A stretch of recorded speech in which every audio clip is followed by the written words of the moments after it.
नमस्कार, मैं हूं आसिफ रिजवी और आप देख रहे हैं हमारे साथ आईपा। आईपा यानी all Indian progressive politics association, एक ऐसा संगठन जिसका मकसद है देश की प्रगतिशील राजनीति को बढ़ावा देना। इसको लेकर के आज हमारे साथ मौजूद हैं गोपाल निषाद जी, जो कि फूलन सेना के राष्ट्रीय अध्यक्ष हैं। आज हम इनसे बात करेंगे। आपको बताते हैं कि लगातार ये गरीबों के लिए खड़े रहे हैं, उनका दर्द सुनने के लिए। इसको लेकर के हम आज इनसे बात करेंगे। सर, क्या कहेंगे जिस तरीके से 2022 का चुनाव आ रहा है पॉलिटिक्स को लेकर? देखिए, 2022 में सबसे चिंता का विषय यह है कि पूंजीवाद हावी है। गरीबों की रहनुमाई करने वाले नेता रहे नहीं। लग्जरी गाड़ियों में चलने वाले लोग आजकल सक्रिय हैं। अच्छा, आप फूलन सेना से हैं, आपका विलय सपा से है, क्या कहेंगे इसको लेकर? मेरा समाजवादी पार्टी के साथ समर्थन और सहयोग है। इसको विलय तो नहीं कहा जा सकता है, लेकिन अप्रत्यक्ष विलय भी है। सिंबल समाजवादी पार्टी का रहेगा, डंडा झंडा फूलन सेना का रहेगा। और हम मानते हैं कि उत्तर प्रदेश में जो 2022 का चुनाव आने जा रहा है, दबे कुचले वंचित समाज के लिए, दलित और पिछड़ों के लिए समाजवादी पार्टी के अलावा कोई विकल्प नहीं है। अच्छा, देश में राजनीति का जो तरीका प्रचलन में है, इससे आप कितना संतुष्ट हैं? जो देश में राजनीति का तरीका है वह कहीं न कहीं गरीब विरोधी है। आज जातीय उन्माद चरम पर है। या यूँ कहें कि जैसे आज से 50 साल पहले जो जमींदारी राज चला करता था, लोगों को ज़मीनों पर बैठने दिया जाता था, जिनको चारपाई पर नहीं बैठने दिया जाता था, या जो चारपाई पर बैठते थे उनको पेड़ों में बांध करके मारा जाता था। यह सरकार उसी दौर से गुजर रही है। थानों में, डखानों में, जिले पर सामंतवादी चेहरे अधिकारी बन करके बैठे हुए हैं। गरीब आदमी मार खा करके जा रहा है, शरीर लहूलुहान है। जब तक वो मर न जाए तब तक एफआईआर नहीं लिखा जा रहा है। मेडिकल कराने की बात आती है तो डॉक्टर कहता है कि मेडिकल कराओ, पहले एफआईआर लिखाओ। पुलिस कहती है पहले मेडिकल कराओ। और गरीब आदमी इन्हीं दोनों खूंटों में बंद करके या उनके इर्द गिर्द चक्कर काटते काटते थक जाता है। एक सप्ताह बीत जाता है, न उसका मेडिकल हो पाता, न एफआईआर हो पाता है। तो इस तरीके से जमींदारों का राज चल रहा है। और बिना पैसा दिए किसी भी गरीब की कहीं कोई सुनवाई नहीं है। तो ऐसी राजनीति को लानत है। धर्म की चादर ओढ़ करके गरीबों को धर्म रूपी अफीम की गोली खिला करके मंदिर के नाम पर हिंदू और मुस्लिम को बांट करके आखिर कब तक राज किया जाएगा? अच्छा, अगर आप बदलाव चाहते हैं तो कैसे चाहेंगे?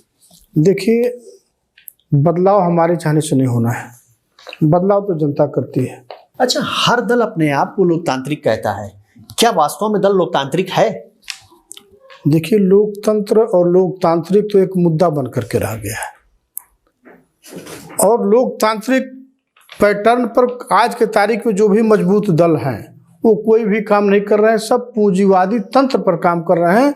आज के तारीख में चाहे जो भी दल मजबूत हैं वह लोकतांत्रिक नहीं हैं, वो पूंजीवादी तंत्र के लोग हैं, पूंजीवादी तरीके से अपना काम कर रहे हैं। अच्छा, हम लाख दावे कर लें, लेकिन चुनाव के जो मुद्दे होते हैं वो स्थानीय नहीं हो पाते हैं।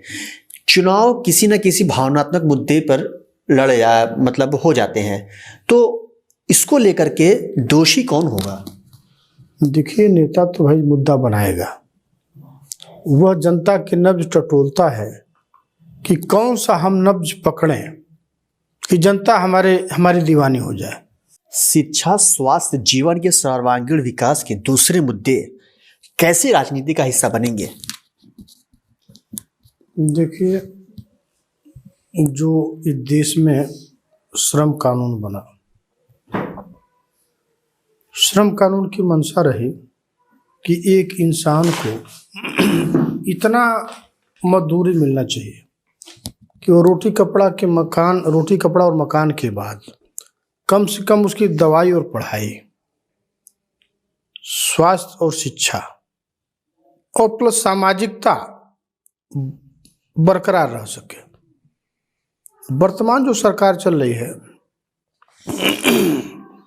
जो कोरोना काल आया, कोरोना काल के पहले आपने देखा होगा जो नोटबंदी लागू हुई, नोटबंदी लागू होने के बाद जो गरीब तबका था, जो 10-20 रुपया, 1000-2000 रुपया गुल्लक में चुरा करके रखा था, वह धन बर्बाद न हो जाए, जल्दी जल्दी तोड़ ताड़ करके बैंकों में डाला। जिसके पास 5000 रुपये से कम बैंक बैलेंस हो पाया, उसका मिनिमम बैलेंस कटौती के नाम पर हर महीने 50 रुपये बैंक काट ले रहा है। जिसका 5000 रुपये से ऊपर हुआ, सरकार उसको अपनी निगाह में अमीर मानने लगी। तब तक लॉकडाउन आ गया।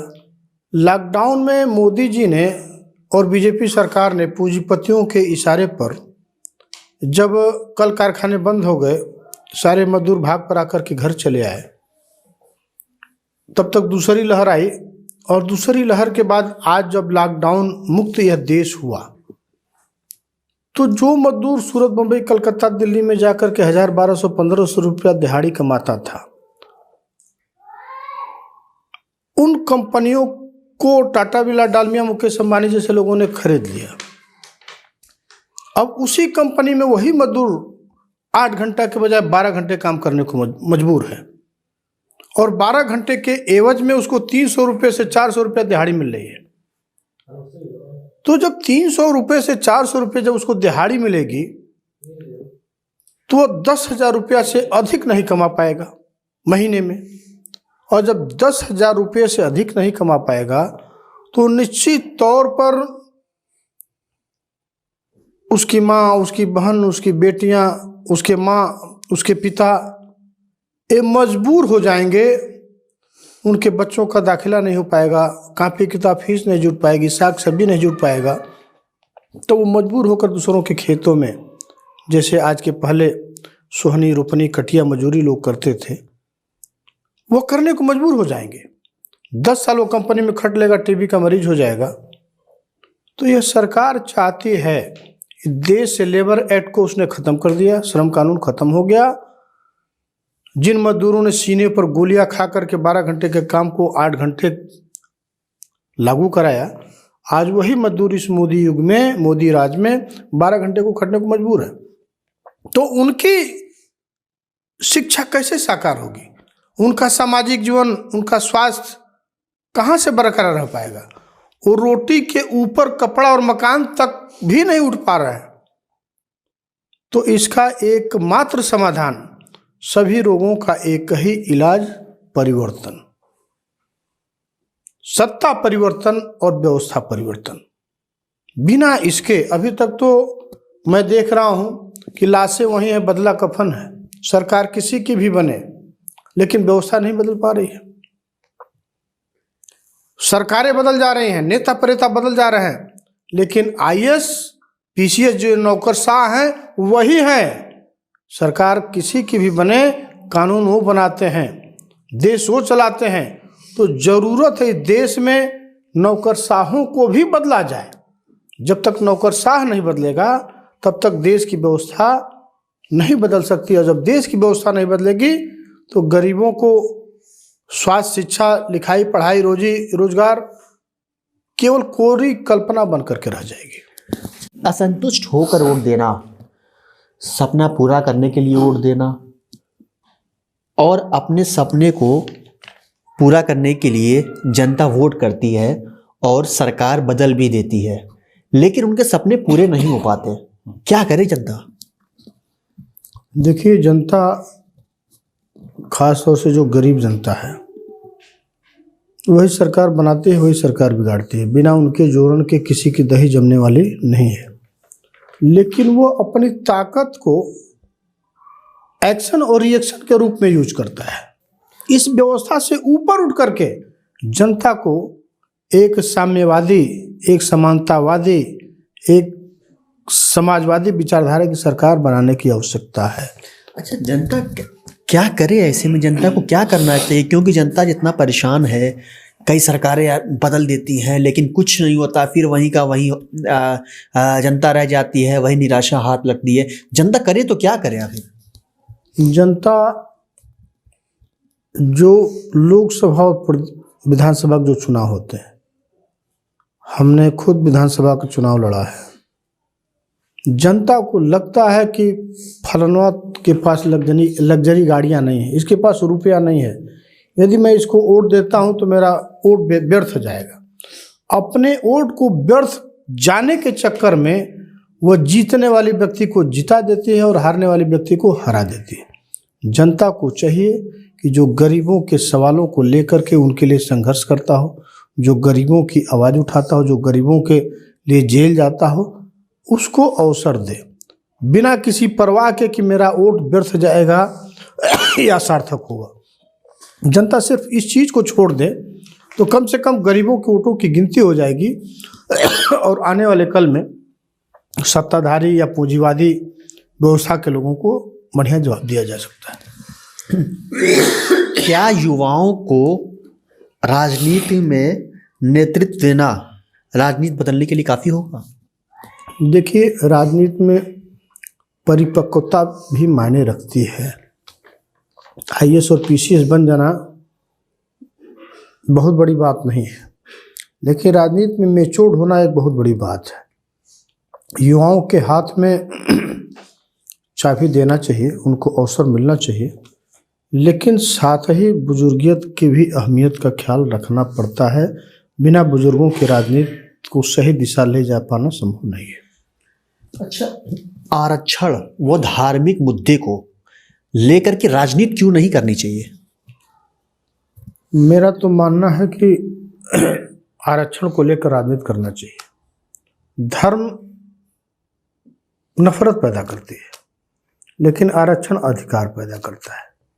यह देश जब से आज़ाद हुआ आज भी 70-80% ऐसी जातियां हैं जो राजनीति से कोसों दूर है, जो नौकरियों से कोसों दूर है, जिनको किसी जाति चश्मे से न देख करके वंचित चश्मे से देखना चाहिए। एक ऐसी वंचित जमात है, एक ऐसा वंचित समाज है जिस समाज के लोगों ने अभी तक बहुसंख्यक ऐसे भी लोग मिलेंगे जो हवाई जहाज नहीं देखे होंगे आसमान के अलावा, जो रेलगाड़ी में बैठे तक नहीं होंगे।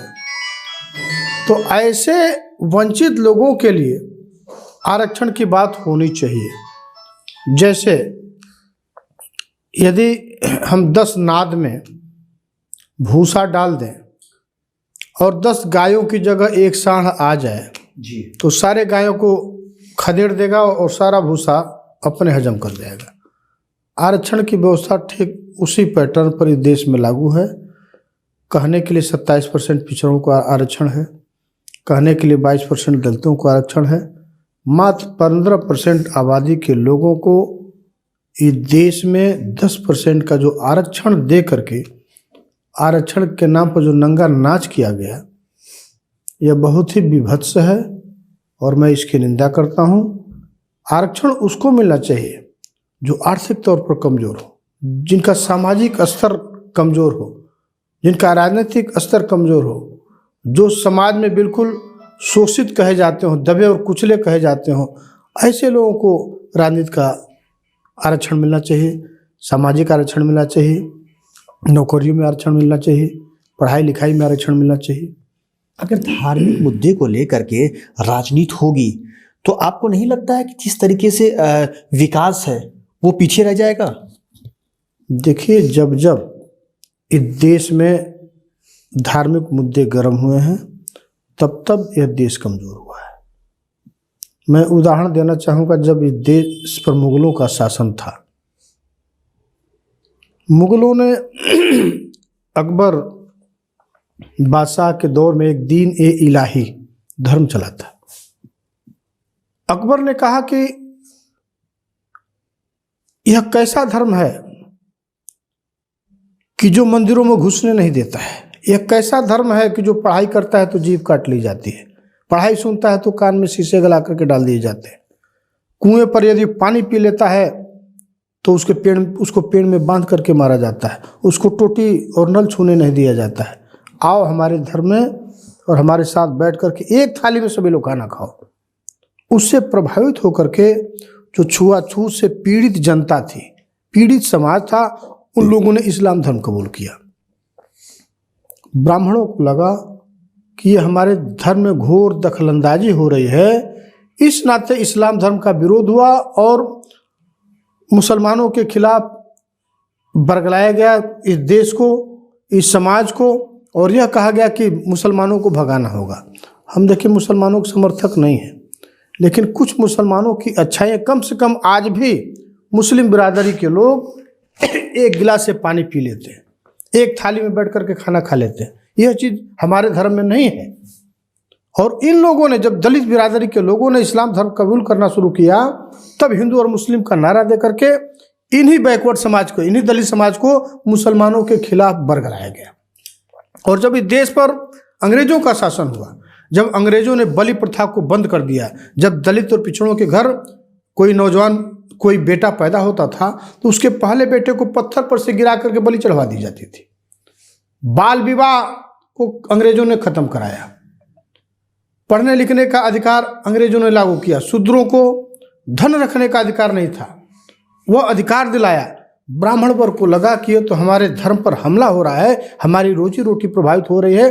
तब इस देश के ब्राह्मणों ने अंग्रेजों भारत छोड़ो का नारा दिया। और जब देश आज़ाद हुआ, जमींदारी टूटी, तो जमीनों का जब बंटवारा हुआ तो कैठे मुसहर को, कैठे मुसलमान मलाभर को जमीन एक कड़ी मिल गई। सारी जमीन जमींदारों ने लूट लिया। जमींदारों थे ही अपने भाई पटीदार दयादों के नाम पर जमीनों का बंटवारा किया। लाभ लेने की बारी आती है तो सबसे बड़े वो हिंदू वो हैं। आज जब हिंदू के नाम पर दलितों पिछड़ों को भागीदारी देने की बारी आती है तो हम नीच हैं, हम नान हैं, हम शूद्र हैं, हम गंवार हैं। तब कहा जाता है कि छोट जात बतियौले, छोट जात लतियौले और बड़ जात बतियौले, तब उनकी भाषा बदल जाती है।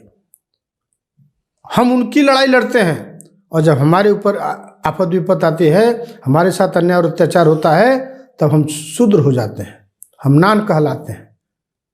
तो इस तरह की मानसिकता इस देश में नहीं चलेगी। धन्यवाद। ये थे हमारे साथ फूलन सेना के राष्ट्रीय अध्यक्ष गोपाल निषाद जी, जो कि लगातार हमसे बात कर रहे थे। आइपा के सवालों का लगातार इन्होंने सवालों का जवाब दिया। मऊ से आसिफ रिजवी, आइपा।